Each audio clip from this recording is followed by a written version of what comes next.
Assalamualaikum warahmatullahi wabarakatuh. Alhamdulillah, nawaina ta'alluma wa ta'lim wa tadzakura wa tadzkir wa nahwa wal intifa wal ifadata wal istifadah wal hasa ala tamassuki bi kitabillah wa sunnati rasulih wa du'a ilal huda wa dalalata alal khair ibtigha wajhillahi wa mardatihi wa qurbihi wa thawabihi subhanahu wa ta'ala. Baiklah adik-adikku sekalian yang dirahmati Allah Subhanahu wa Ta'ala. Pada kesempatan kali ini saya akan menyampaikan lanjutan dari materi kuliah kita, dan pada kesempatan kali ini saya akan membahas tentang struktur dalam hadis. Nah, jadi hadis yang sampai kepada kita, yang dapat kita pelajari dan dapat kita baca, itu mempunyai komponen-komponen yang mana itu dapat disebut menjadi sebuah hadis. Jadi tidak hanya qala Rasulullah SAW atau Nabi SAW bersabda bla bla bla, akan tetapi sebelum dari sabda Nabi itu pasti ada komponen-komponen yang lain yang mendukung bahwasanya itu memang benar-benar sabda dari Nabi Muhammad SAW, atau benar-benar itu adalah misalkan persaksian sahabat bahwasanya Nabi melakukan hal seperti itu.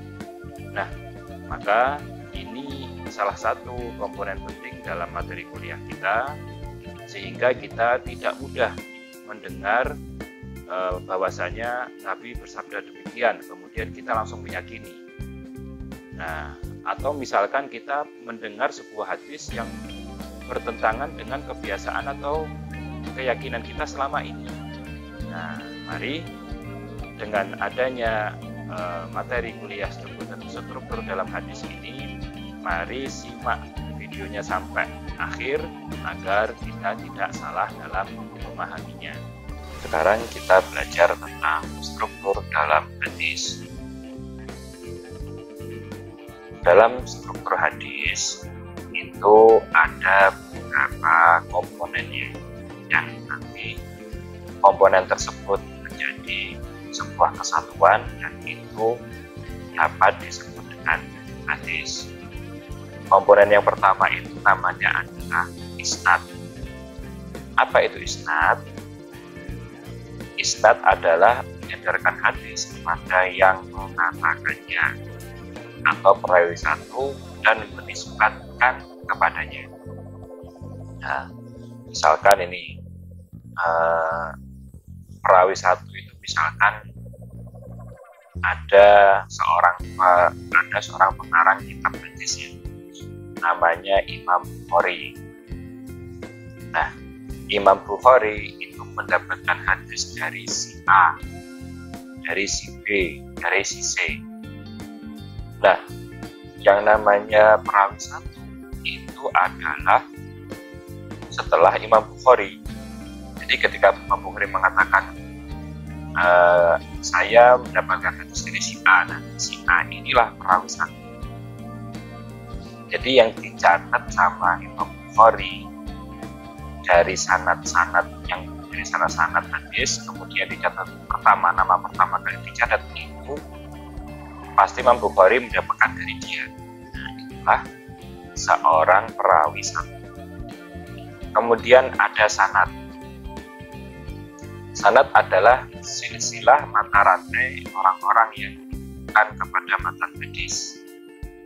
Nah, kalau isnad ini kan tadi menyandarkan hadis kepada yang mengatakannya atau perawi satunya dan menisnadkan, jadi disandarkan kepada si perawi satu tadi. Maka kalau sanad itu adalah silsilah rangkaiannya. Jadi dari perawi satu sampai perawi terakhir, yang mana itu nantikan setelah perawi terakhir itu Nabi. Setelah perawi terakhir itu langsung Nabi yang sabda, misalkan ya. Nah, itu adalah sanad. Jadi kalau sanad itu rangkaian semuanya, kalau isnad itu perawi pertama. Nah, sebagian ulama mengatakan bahwa isnad dan sanad itu sama, yaitu jalur periwayatan hadis yang sampai atau tidak kepada Nabi. Nah, kalau sebagian ulama mengatakan isnad dan sanad itu sama saja, maksudnya maknanya sama saja. Itu kata sebagian ulama. Nah, kemudian seorang ulama yang bernama Abdullah bin Mubarak berkata, isnad sebagian dari agama. Seandainya isnad tidak ada, maka orang akan berkata seenaknya. Nah, maksudnya apa? Menukil atau meriwayatkan ajaran agama secara turun-temurun, nah, secara sanad, itu termasuk dalam agama. Jadi periwayatan secara turun-temurun itu termasuk dalam agama. Nah, bukan belajar sendiri ya. Turun-temurunnya ini, turun-temurunnya kemudian saling mengajarkan kepada yang lain, itu adalah bagian dari agama, karena itulah isnad atau sanad. Itu sebagian dari agama. Kalau tidak, maka orang akan mengatakan seenaknya sendiri. Nah, menurut pemikirannya sendiri. Orang pinter itu banyak. Kalau semua mengandalkan logikanya sendiri, nah pasti akan berbeda-beda. Contoh, misalkan gimana cara menafsiri Al-Quran. Nah, ternyata sebuah ayat itu ditafsiri oleh seorang ulama dan juga seorang orientalis atau orang yang pengkaji Islam tapi dia bukan orang Islam juga dapat menafsirkan menurut sudut pandangnya sendiri. Nah, yang dari ulama inilah diajarkan kepada muridnya diajarkan kepada muridnya lagi, dan demikian seterusnya, sehingga pemahaman yang benar dari seorang ulama ini dan pemahaman itu sampai kepada generasi-generasi selanjutnya, itulah yang namanya sanad.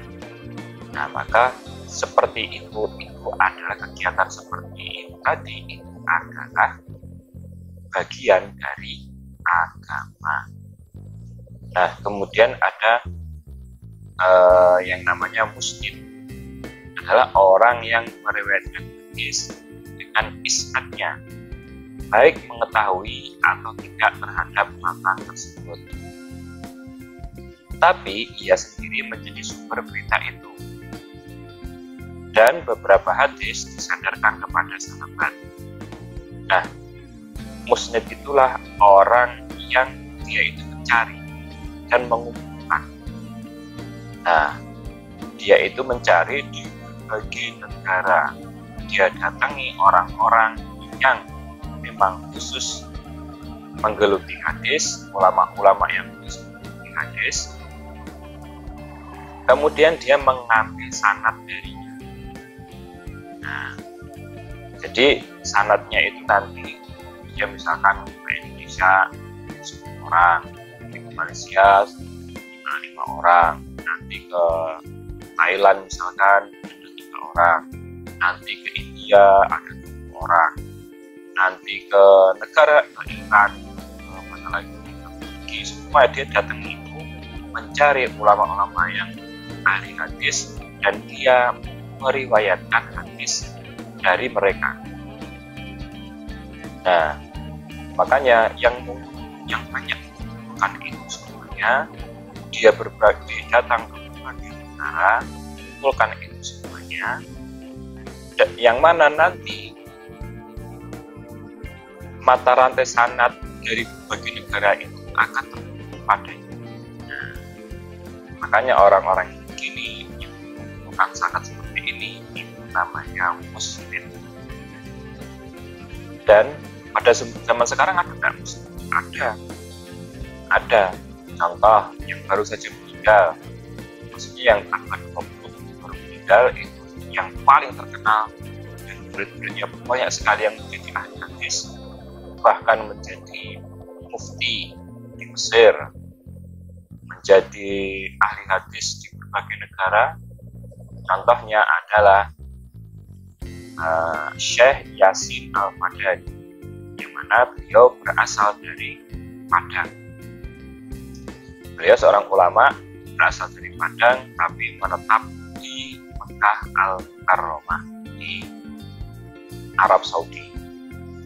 Nah, beliau inilah yang dijuluki pada zaman sekarang sebagai Musnidul Asar, atau orang yang mencari sanad bagi negara ke pelosok-pelosok negara yang ada di Indonesia ini. Kemudian beliau mengumpulkannya pada dirinya, sehingga sampai ada yang mengatakan bukunya itu 700 kalau tidak salah atau lebih. Jadi begitu beliau keliling dunia ini mencari sanad. Dan sanad itu sekarang sudah dikumpul pada beliau dan diriwayatkan atau dituliskan oleh murid-muridnya. Murid-muridnya itu seperti Syekh Al-Jum'ah Mufti Mesir, Syekh Abdul Fattah Abudah kalau tidak salah, itu juga ahli hadis, dan masih banyak lagi murid-murid Syekh Yasin Al-Fadani. Nah, kemudian ada juga kata musnad. Musnad adalah nama kitab yang dinisbatkan kepada pengarangnya. Nah, orang yang mengikuti Syekh Yasin Al-Fadani ini, jika dia mengarang sebuah kitab yang mana kitab itu berisi sanad-sanad yang sudah dia dapat dari berbagai buku tadi, kemudian dibukukan oleh beliau, walaupun matan atau redaksi hadisnya itu tidak banyak, tidak sebanyak ulama dahulu, maka kitabnya ini disebut musnad. Disebut musnad kitabnya ini. Nah, kemudian ada matan. Matan itu secara harfiah, secara tekstualis itu artinya tanah yang tinggi. Nah, dalam istilah yaitu lafaz-lafaz hadis yang mengandung makna tertentu, seperti pembicaraan atau materi berita yang diterima dan direkam oleh perawi terakhir. Perawi terakhir ini sahabat ya. Perawi terakhir sahabat. Tadi kan ada perawi pertama. Perawi pertama itu yang disebut pertama oleh pembuku hadis. Imam Bukhari, Imam Muslim kalau menyebutkan dia menulis saya mendengar dari si A. Nah, ini pertama. Tapi kalau sampai terakhir sampai F, misalkan F ini pasti sahabat. Setelah itu pasti nabi. Atau F ini dia pelaku. Nah, pelaku karena dia cerita. Karena matan ini tidak hanya Nabi bersabda. Nah, Nabi bersabda ABC. Tidak hanya itu. Matan ini bisa seperti ini. Seorang sahabat melihat Nabi, dan sahabat itu cerita, aku melihat Nabi kalau makan begini. Nah, ini hadis juga. Tapi yang menyampaikan, yang bikin reaksi itu sahabat. Misalkan seorang sahabat mengatakan seperti ini, kami disuruh oleh Nabi, kami diperintahkan oleh Nabi begini. Nah, itu juga matan, namanya matan hadis. Jadi pembicaraan atau materi berita yang diterima, yang direkam oleh perawi terakhir. Kemudian ada yang terakhir, ada mukharrij. Mukharrij adalah perawi hadis yang telah mengikut hadis-hadis yang diriwayatkannya ke dalam kitab-kitab yang telah disusunnya, atau kutub as-sittah, dinamakan kutub as-sittah. Maka tidak cukup sanad dan matan, tapi juga mukharrij dan perawi satu. Jadi misalkan ini kutub sittah. Kutub sittah itu adalah buku yang 6. Buku 6. Maksudnya apa? Buku 6 itu yang pada pertemuan kemarin itu ada Sahih Bukhari, Sahih Muslim, Sunan Abi Dawud, Sunan Imam Tirmidzi, kemudian Sunan An-Nasa'i, kemudian ada Sunan Ibnu Majah. Itu namanya kutub sittah karena jumlahnya 6. yang mana itu sudah diurut, ya sudah diurut status kitab-kitabnya seperti yang saya sebutkan tadi. Nah, itulah yang menjadi landasan ajaran agama Islam dalam bidang hadis secara kualitas isi, bukan secara pengamalan kandungan hadisnya, bukan. Ingat kemarin bahwasanya belum tentu yang di Sahih Bukhari itu dikumpulkan dalam pengamalan hadisnya. Bisa saja yang dikumpulkan itu adalah Sunan Ibnu Majah atau kitab-kitab hadis yang lain, selama hadisnya juga sama-sama sahih. Nah, Imam Bukhari itulah yang disebut Kharij, Imam Muslim itulah yang disebut Kharij, dan seterusnya. Kemudian selanjutnya, periwayatan hadis. Periwayatan atau riwayat berarti penukilan atau penyebutan. Apa itu yang dinamakan penukilan atau penyebutan? Yaitu aktivitas penerimaan, aktivitas penerimaan dan penyampaian hadis serta penyandaran hadis kepada rangkaian mata rantai para perawinya dan untuk tertentu. Jadi harus ada aktivitas yang namanya meriwayatkan hadis, harus ada aktivitas penerimaan, kemudian penyampaian, kemudian penyandaran. Nah, maka jika ada yang menerima hadis dan ia tidak menyampaikannya ke orang lain atau menyampaikan tapi tidak menyebutkan sanadnya kepada perawinya, maka tidak bisa dinamakan periwayatan hadis.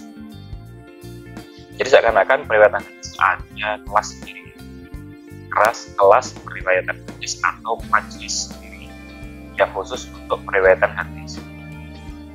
Nah, ayo sekarang kita mau meriwayatkan hadis. Bagi seorang syekhnya, dia akan mengatakan, nah, saya mendapatkan hadis, saya mendengar hadis ini dari si A. Kemudian si A mendengar hadis ini dari si B. Si B mendengar hadis ini dari si C. Nah, berarti dia sudah menyampaikan dan menyandarkan hadis itu padanya. Nah, kemudian si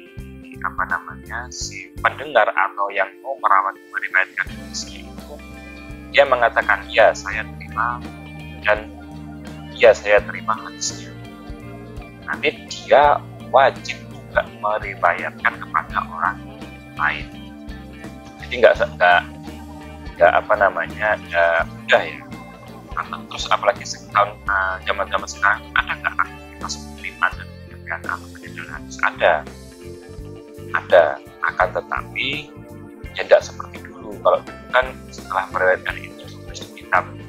Nah, sedangkan sekarang kita misalkan mendapatkan seorang ulama, kemudian ulama ini kok menyampaikan hadis beserta sanadnya, kemudian dia menyandarkan pada dirinya, dan kita seakan-akan disuruh menerima.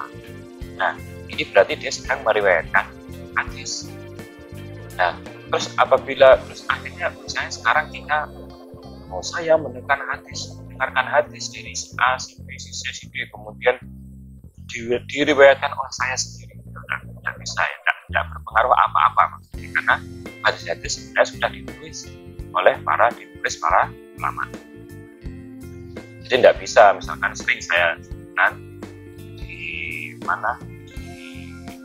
jalan, dan seorang ulama ini ngobrol, kemudian dia nyebut hadis, katanya begini tidak boleh ya. Dia bilang, ya karena Nabi saya dengar sabdanya begini. Padahal dia biasanya meriwayatkan hadis, tapi kok dia di tengah jalan misalkan ditanya orang, nah itu tidak bisa disebut meriwayatkan hadis. Sama seperti ketika Anda tidak ada aktivitas meriwayatkan hadis, sekedar lewat, dengar di berisi apa-apa itu tidak atau bukan disebut periwayatan hadis. Kemudian selanjutnya unsur-unsur periwayatan hadis. Nah, unsur-unsur periwayatan hadis itu yang pertama adanya penerimaan tadi ya. Penerimaan hadis dari perawinya atau rawi. Yang kedua adanya penyampaian hadis kepada orang lain, marwi. Yang ketiga adanya penyebutan sanad ketika hadis disampaikan. Harus menyebutkan sanadnya. Yang keempat adanya kalimat yang pokok pembicaraan. Nabi bersabda apa atau Nabi melakukan apa atau Nabi mengalami kejadian apa. Yang kelima adanya kegiatan yang berkenaan dengan penerimaan dan penyampaian hadis. Nah, misalnya ini dalam satu kumpul, dalam satu majelis, kemudian ada kelas sendiri, ada waktu sendiri. Nah, ini adanya kegiatan, harus ada kegiatan tersebut yang berkenaan dengan seluk-beluk penerimaan dan penyampaian hadis. Kemudian selanjutnya aplikasi periwayatan hadis. Nah, ini saya kasih contoh ya. Periwayatan hadis sahih oleh Imam Bukhari dalam kitabnya Sahih Bukhari. Beliau pasti ketika menulis hadis, ketika mendapatkan hadis terus beliau tulis, pasti begini, bunyinya begini. Telah menceritakan kepada Muhammad bin Al-Musanna. Nah, katanya Abdul Wahab As-Saqafi telah mengabarkan kepadaku, katanya telah bercerita kepadaku, yaitu Ayub, atas pemberitaan Abi Kilabah dari Anas bin Malik. Nabi SAW bersabda ABCD, hadis riwayat Bukhari. Maka seorang Imam Bukhari disebut, maka Imam Bukhari sebagai sanad pertama dan perawi terakhir. Nah, Imam Bukhari ini bisa disebut sebagai sanad pertama dan perawi terakhir, atau juga disebut perawi pertama, gitu ya. Imam Bukhari ini, jadi Imam Bukhari ini statusnya begini. Imam Bukhari ini kalau yang di depan tadi bisa disebut sebagai mukharij atau sanad pertama, dan juga bisa disebut sebagai perawi terakhir. Nah, kalau sebagai perawi terakhir itu beliau hitungnya perawi ini dimulai dari Anas bin Malik. Malik ini nabi yang ke-6. Yang ke-6 ini sahabat yang menyaksikan dan mendengarkan Nabi menyampaikan hadis. Nah, itu statusnya ini bisa sebagai perawi terakhir atau sebagai perawi pertama. Tapi saya lebih condong kepada perawi terakhir ini yang Anas bin Malik ini, biar nggak bingung ya. Nah, jadi saya ulangi lagi ya. Imam Bukhari ini statusnya yang pertama bisa sebagai mukharij, karena beliau setelah mendengarkan hadis itu menuliskannya dalam kitab, seperti yang saya jelaskan di awal tadi. Kemudian status Imam Bukhari bisa sebagai sanad pertama. Sanad pertama dari sebuah hadis. Nah, bisa juga Imam Bukhari ini sebagai perawi terakhir. Kalau dia sebagai perawi terakhir, maka perawi pertamanya itu adalah Anas bin Malik yang ke-6 ini, yaitu sebagai sahabatnya. Tapi saya lebih condong mengatakan bahwasanya lebih enak kita mengatakan bahwasanya Imam Bukhari ini sebagai mukharij. Kemudian sanad pertama itu adalah Muhammad bin Al-Musanna, yang mana dituliskan tulis nomor 2. Ya, yang tulis nomor 2. Kemudian perawi terakhirnya itu adalah Anas bin Malik. Nah, jadi ulama itu beda-beda.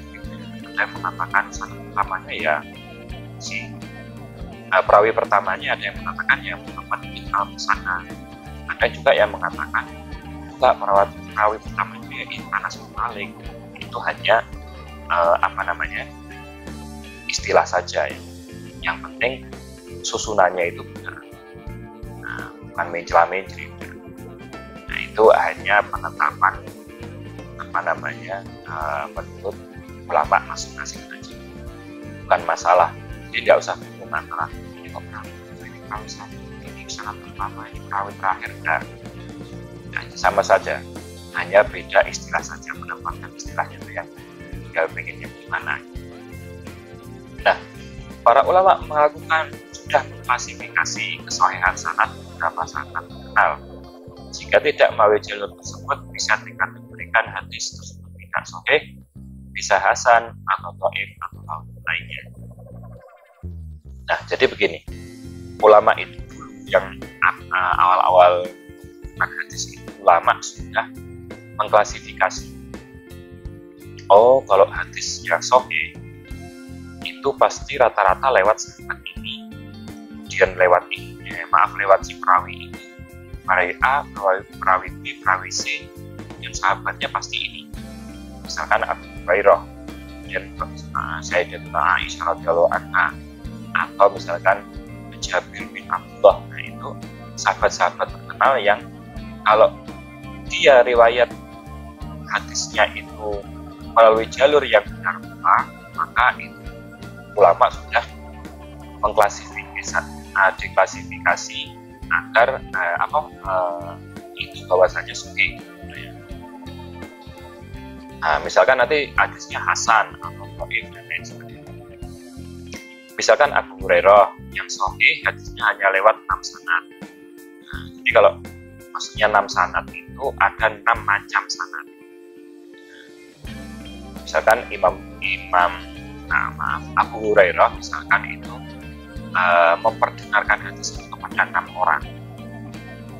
Dia memperdengarkan hadisnya menyebarkan kepada si A, si B, si C, si D, si E, si F. 6. Nanti si A itu membagikan kepada yang pertama, yaitu orang pertama. Kemudian si B meriwayatkan kepada orang yang lain, si C meriwayatkan kepada orang lain lagi. Jadi akhirnya ada 6 jalur, bukan 6 tingkatan, bukan 6 tingkatan orangnya, bukan 6, tapi ada 6 mata rantai. Sama seperti Aisyah juga. Di sini ulama mengklasifikasi Aisyah itu ada 7 rantai yang nanti jika 7 rantai ini terpenuhi, salah satu misalkan ada sebuah mata rantai sanad, kemudian dicocokkan dengan 7 rantai yang biasanya sampai ke Sayyidatuna Aisyah, oh cocok, berarti hadisnya sahih. Jadi ulama sudah menjadikan itu. Nah, Ali bin Abi Thalib itu 4 sanad, Anas bin Malik 7 sanad dan lain sebagainya. Kemudian yang terakhir ini harus kita ketahui ya, sahabat yang paling banyak meriwayatkan hadis. Yang pertama adalah sahabat Abu Hurairah yang wafat tahun 57 Hijriah.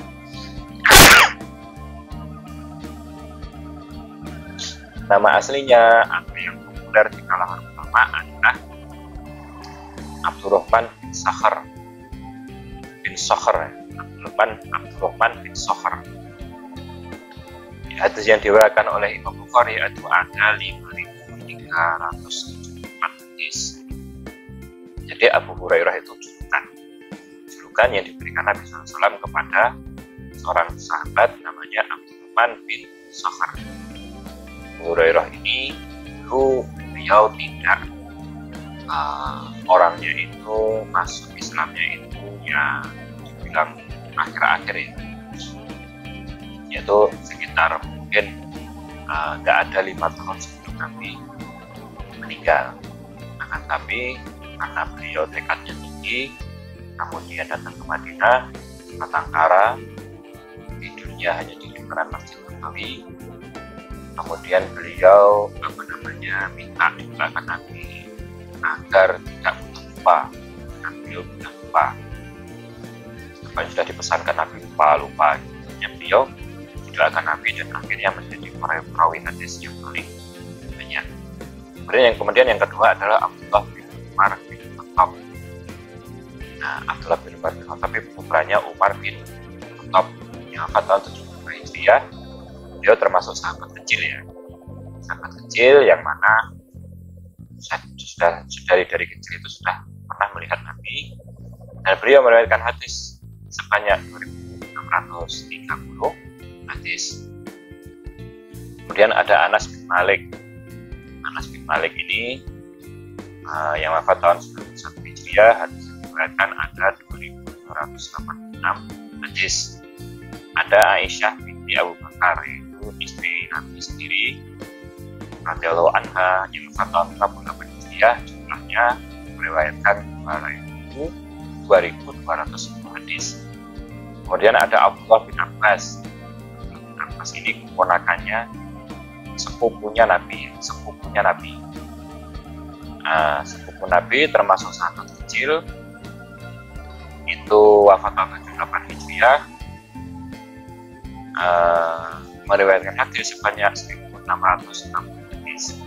Ada lagi yang terakhir, ini Jabir bin Abdullah yang wafat juga tahun 78 Hijriah. Hadis yang diriwayatkan mencapai 1240 hadis. Inilah sahabat-sahabat Nabi yang paling banyak meriwayatkan hadis. Loh, kok tidak ada Abu Bakar? Oh, nggak ada Utsman. Kok nggak ada Ali bin Abi Thalib?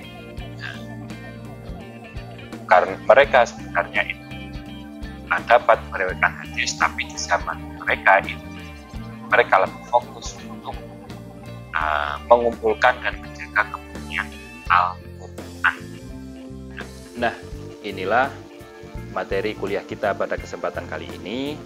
Semoga mudah difahami dan kalian mendapatkan manfaat serta ilmu bertambah. Maka jangan lupa adik-adikku semuanya, semoga sukses dan gunakan waktu kalian sebaik-baiknya, karena waktu tidak akan kembali lagi, dan jika kita sudah kehilangan waktu, maka hanya penyesalannya yang akan kita dapatkan. Semoga sukses. Usikum wa ya nafsi bitaqwallah. Assalamualaikum warahmatullahi wabarakatuh.